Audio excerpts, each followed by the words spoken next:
Cryptocurrency market অনেক বেশি risky হয়। এখানে অবশ্যই নিজেদের রিসার্চ করার পর যে কোনো কয়েন বাইং করার চেষ্টা করবেন এবং আমরা এডুকেশনাল পারপাসে ভিডিওগুলো বানাই, তো কোনো রকম ফাইন্যান্সিয়াল অ্যাডভাইস নয়, মাথায় রাখবেন। নমস্কার বন্ধুরা, সবাইকে ক্রিপ্টো বার্তায় স্বাগত জানিয়ে আমি শুরু করছি পিকাই। শুরুতেই আজকে যে আলোচনা করব সেটা হচ্ছে মার্কেটে যদি আপনারা দেখেন সেক্ষেত্রে কিন্তু ভলিউম আস্তে আস্তে কিছুটা শুকিয়ে যাচ্ছে। তো তার কারণটা কি? তার কারণ হচ্ছে আপনারা জানেন যে স্যাটারডে সানডে কিন্তু মার্কেটে খুব বেশি ভলিউম থাকে না এবং স্বাভাবিকভাবেই সেই অনুযায়ী কিন্তু মার্কেট ছোটে না, যেমনটা কিন্তু আমরা উইকডেজে দেখতে পারি। এবার ব্যাপার হচ্ছে অনেকেই আমার কাছে একটা কোশ্চেন করছেন, যে কোশ্চেনটা হলো যে দাদা মার্কেট তো পাম্প হলো, আমরা তো বুঝলাম ইথেরিয়াম 1400 থেকে মোটামুটি 3400-3600 ডলার চলে এলো, কিন্তু সেই হিসাব অনুযায়ী অল্ট কয়েনের মধ্যে কিন্তু আমরা র্যালি দেখলাম না। তো অল্ট কয়েনে কেন র্যালি দেখতে পেলাম না, বা অল্ট কয়েনের র্যালি আসবে কি না আদৌ, এই নিয়ে কিন্তু অনেক বেশি সংশয় আছে অনেকের মনে। তো সেই যে জায়গাটা, সেই জায়গাটা একটু ক্লিয়ার করার চেষ্টা করবো যে অল্ট কয়েনের মধ্যে কেন আমরা এখনো সেই ধরনের কোনো মোমেন্টাম দেখতে পাচ্ছি না, বা আগামী সময় কত তাড়াতাড়ি বা কত দেরিতে কিন্তু আমরা অল্ট কয়েনের মধ্যে মোমেন্টাম দেখতে পেতে পারি। তার কারণ কি? তার কারণ হচ্ছে মার্কেটে সবাই চাই হচ্ছে অল্ট সিজন হোক। এবার অল্ট সিজন হলে তবে কিন্তু মার্কেটে সবাই ভালো প্রফিট করবে। তার কারণ হচ্ছে ম্যাক্সিমাম মানুষ কিন্তু বিটকয়েন, ইথেরিয়াম না, অল্ট কয়েনের মধ্যেই ফোকাস রেখেছে স্টিল এখনো। তো আমরা যদি দেখি অল্ট কয়েনের পাম্প করার আগে যেটা হতে হবে সেটা হচ্ছে বিটকয়েন ডমিনেন্স ফল করা। তো বিটকয়েন ডমিনেন্সটা আপনি বলবেন যে 65 থেকে মোটামুটি 61.5-62 কাছাকাছি চলছে, 61-80 এই মুহূর্তে দাঁড়িয়ে চলছে। তো অল্ট সিজন এখনো পর্যন্ত কিন্তু আমরা দেখছি না কেন? তো প্রথমত আমরা যদি দেখি প্রিভিয়াস সময় থেকে যেরামটা হয়ে আসছে সেটা হচ্ছে ফার্স্টে টপ ক্যাটাগরির যে অল্ট কয়েন সেগুলোতে কিন্তু মোমেন্টাম আসে। তো আমরা এখন দেখতে পাচ্ছি যে সুই, এক্সআরপি এই ধরনের যে কয়েনগুলো সেগুলো কিন্তু টপ লেভেল ছুটছে এবং এক্সআরপি অলরেডি একদিনের মধ্যে অল টাইম হাইও করে দিয়েছে, আপনারা দেখবেন। তো এখনো পর্যন্ত কিন্তু আমরা দেখলাম গুটি কয়েক কয়েন যেগুলোতে কিন্তু মোমেন্টাম এই ধরনের এসছে, ফান্ড কিন্তু এসছে, বড় বলা যায় মার্কেট ক্যাপ কিন্তু তাদের আরও বেশি বড় মার্কেট ক্যাপ হয়েছে, কিন্তু আলটিমেট দাঁড়িয়ে কিন্তু টপ অল্ট কয়েনগুলোর মধ্যে এখনো বড় মার্কেট ক্যাপের অল্ট কয়েনগুলোর মধ্যে লাইক আমরা বলতে পারি আরবিট্রাম, টাও এই ধরনের যে কয়েনগুলো সেগুলোর মধ্যে কিন্তু এখনো সেই লেভেলে কোনো রকম পাম্প হয়নি। বা অ্যাভাক্সকে আমরা দেখতে পারি, লিঙ্ককে আমরা দেখতে পারি, এই ধরনের যে টপ অল্ট কয়েনগুলো আছে টপ ক্যাটাগরির সেগুলোতে কিন্তু আমরা সেরকম কিছু দেখিনি। তো স্বাভাবিকভাবেই এখনো পর্যন্ত আমরা বলতে পারবো না যে 100% অল্ট সিজন কিন্তু আমরা দেখছি। তো এই জায়গায় আমাদের মাথায় রাখতে হবে সময় টু সময় কিন্তু যে মার্কেট ক্যাপের যে ওয়াইজ সেটা কিন্তু চেঞ্জ হয়। যেমন ফার্স্টে আমরা দেখি কিন্তু টপ লেভেল যে মার্কেট ক্যাপ সেগুলো এগোচ্ছে, তারপরে কিন্তু আমরা দেখি হচ্ছে মোটামুটি মিড ক্যাপ লেভেলে, তারপরে কিন্তু আমরা দেখি লো ক্যাপ লেভেলে। যেই সময় কিন্তু আমরা লো ক্যাপ কয়েনগুলোকে কিন্তু ভালো করতে দেখি সেই সময় কিন্তু আমরা বলতে পারি যে অল্ট সিজনের টপ লেভেল চলছে। তো এখনো পর্যন্ত লো ক্যাপ যদি আপনি দেখেন সেই কয়েনগুলো কিন্তু এখনো পর্যন্ত ঝিমিয়েই আছে, লো ক্যাপের মধ্যে কিন্তু কোনো রকম মানি ইনফ্লো হয়নি, মিড ক্যাপেতেও কিন্তু সেই ধরনের কোনো মানি ইনফ্লো হয়নি, এক আধটা কয়েন ছাড়া। তো সেই জায়গাটা যতক্ষণ না তৈরি হচ্ছে ততক্ষণ কিন্তু আমরা মার্কেটে বলতে পারবো না যে অল্ট সিজন এসছে, এবং এর জন্য আমাদের লাগবে হচ্ছে বিটকয়েন ডমিনেন্সের আরও বড় ফল, যেটা কিন্তু 60 নিচে এলে আমরা বলতে পারি অনেক বেশি বেটার হবে।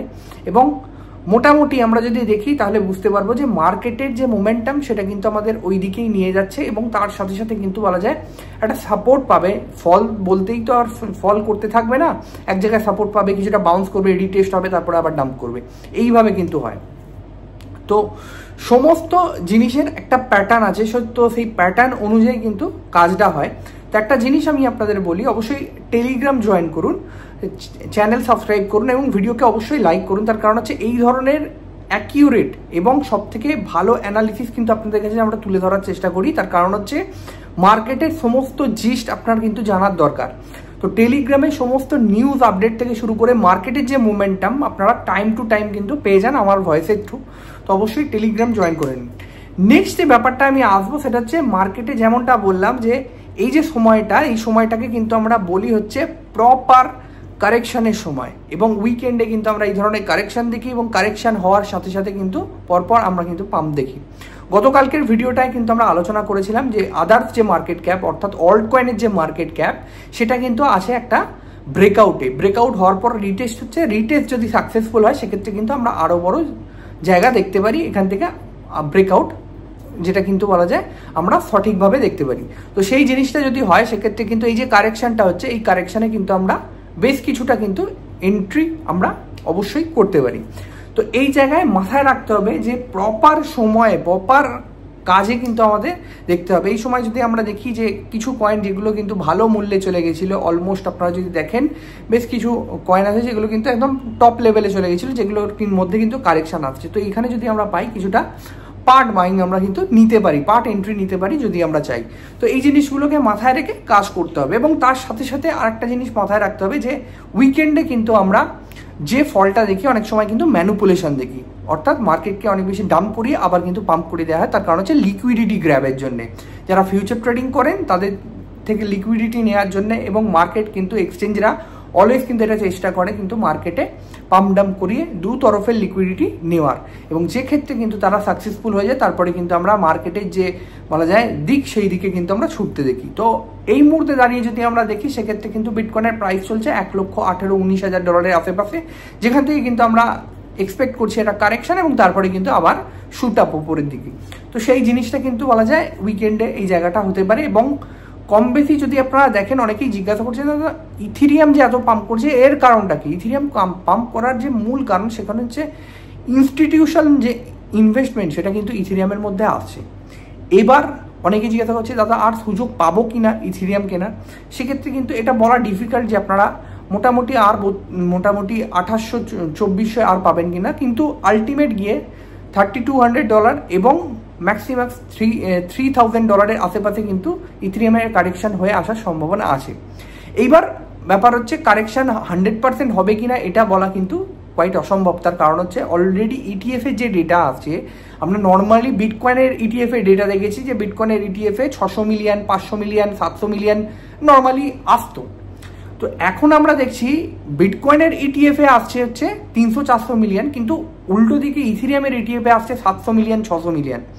তো বিটকয়েনের ইটিএফ এ কিন্তু বলা যায় এই মুহূর্তে দাঁড়িয়ে আমরা যদি দেখি সেটাকে কিন্তু কিছুটা বিট করার চেষ্টা করছি ইথিরিয়ামের ইটিএফ। তার মানে আমরা বুঝতে পারছি যে কত বেশি কিন্তু বলা যায় এই মুহূর্তে দাঁড়িয়ে ইথিরিয়ামের ডিমান্ড কিন্তু তৈরি হচ্ছে, এবং ইনস্টিটিউশনাল ইনভেস্টমেন্ট সহ হেজ ফান্ডরাও কিন্তু চেষ্টা করছে ইথিরিয়ামকে এই মুহূর্তে দাঁড়িয়ে গ্র্যাব করে নেওয়ার, যে কারণে ইথিরিয়ামের প্রাইস কিন্তু বলা যায় একদম লাফিয়ে লাফিয়ে কিন্তু এগোচ্ছে। তো আশা করি এই জিনিসগুলো বুঝতে পেরেছেন। এই জিনিসগুলো না তুলে ধরলে আপনারা কিন্তু মার্কেটে কি হচ্ছে কি চলছে কিন্তু কিছুই আইডিয়া করতে পারবেন না, এবং আপনাদের মনে হবে যে আলটিমেট গিয়ে কিন্তু যে কবে কি হবে না হবে, ঠিক আছে, এই হচ্ছে মেন ব্যাপার। এইবার আসবো হচ্ছে মেন অল্ট সিজনের যে জায়গা সেটাই, সেইখানে যদি আমাদের দেখতে হয় তাহলে আমরা বুঝতে পারবো যে অল্ট সিজন কিন্তু আমরা খুব নিয়ার আছি, খুব কাছে আছি। এইবার অল্ট সিজনের জন্য যেটা দরকার হবে সেটা হচ্ছে মানি ইনফ্লো। যখন এখন ইথিরিয়াম বা এক্সআরপি এই ধরনের কয়েনগুলোর মধ্যে হচ্ছে, সেটা কিন্তু আগামী সময় গিয়ে মিড ক্যাপ এবং টপ লেভেল মিড ক্যাপ যেগুলো এবং লো ক্যাপ কয়েনে যখন কিন্তু ইনফ্লো হবে, সেই সময়টাকেই কিন্তু আমরা বলি যে অল্ট সিজন। জাস্ট একবার ভাবার চেষ্টা করুন, এক্সআরপির মার্কেট ক্যাপ ছিল হচ্ছে $100 বিলিয়ন, $125 বিলিয়ন, আর এই মুহূর্তে দাঁড়িয়ে এক্সআরপির মার্কেট ক্যাপ হচ্ছে $190 বিলিয়ন আশেপাশে, যেখানে কিন্তু মোটামুটি থার্ড যে স্পট সেটা কিন্তু নেওয়ার চেষ্টা করছে অলমোস্ট আমরা বলতে পারি। তো এক্সআরপিতে কিন্তু আমরা দেখছি হিউজ পরিমাণে একটা মানি ইনফ্লো হয়েছে। আপনি জাস্ট একবার ভাবার চেষ্টা করুন যে মোটামুটি কম বেশি আমরা যদি দেখি যে 70 থেকে 60 বিলিয়নের কাছাকাছি এক্সআরপির যে মার্কেট ক্যাপ সেখানে কিন্তু অ্যাড হয়েছে। এবার এক্সআরপির মার্কেট ক্যাপে $60 বিলিয়ন অ্যাড হয়েছে বলে আমরা কিন্তু সেই ধরনের কিছু বুঝতে পারছি না যে কত টাকা এক্সআরপির মার্কেট ক্যাপে অ্যাড হয়েছে। আপনি যদি দেখেন টন কয়েনের যে মার্কেট ক্যাপ সেটা হচ্ছে $7 বিলিয়ন, $8 বিলিয়ন, ঠিক আছে। তো $7 বিলিয়ন, $8 বিলিয়ন যদি আরও মোটামুটি $10 বিলিয়ন দিয়ে দেওয়া হয় তাহলে টনের প্রাইস কিন্তু ডবল হয়ে যাবে, $3 আছে কিন্তু $6 হয়ে যাবে। তো এটাই হচ্ছে ব্যাপার, আপনারা জাস্ট বোঝার চেষ্টা করুন। মার্কেটে কিন্তু ফান্ড আসছে, যে ফান্ডটা কিন্তু টপ লেভেলের জায়গায় যাচ্ছে। এখনো পর্যন্ত কিন্তু মানি ইনফ্লোটা মোটামুটি মিড ক্যাপ বলা যায় টপ মিড ক্যাপ এই জায়গায় কিন্তু যায়নি। যে কয়েনের market cap $2 billion, $4 billion, like আমরা বলতে পারি টাওয়ের $4 বিলিয়ন মার্কেট ক্যাপ, তো টাওতে যদি $10 বিলিয়ন চলে যায় সেক্ষেত্রে কিন্তু কত মার্কেট ক্যাপ হবে? $14 বিলিয়ন, এবং $14 বিলিয়ন মার্কেট হলে টাওয়ের প্রাইস কিন্তু $1200 আশেপাশে চলে যাবে। তো এই জিনিসগুলো বুঝতে হবে যে মানি ইনফ্লো যেটা সেটা কিন্তু আপাতত হচ্ছে কিন্তু টপ লেভেলের যে কয়েন সেখানে ইথিরিয়াম এক্সআরপিতে, ঠিক আছে। তো এই জিনিসগুলো যদি আপনি না বুঝতে পারেন তাহলে আপনার মনে হবে কি মার্কেট ক্যাপ, কি মানি ইনফ্লো, তাহলে কিন্তু আপনি বুঝতে ভুল করবেন। তো এই জিনিসগুলো মাথায় রেখে কাজ করার চেষ্টা করুন, মার্কেটকে বোঝার চেষ্টা করুন, এবং অবভিয়াসলি একটা কয়েনের যে মার্কেট ক্যাপ সেটাই কিন্তু ডিসাইড করে কয়েনের প্রাইস, কোনোভাবেই কিন্তু প্রাইস ডিসাইড করে না।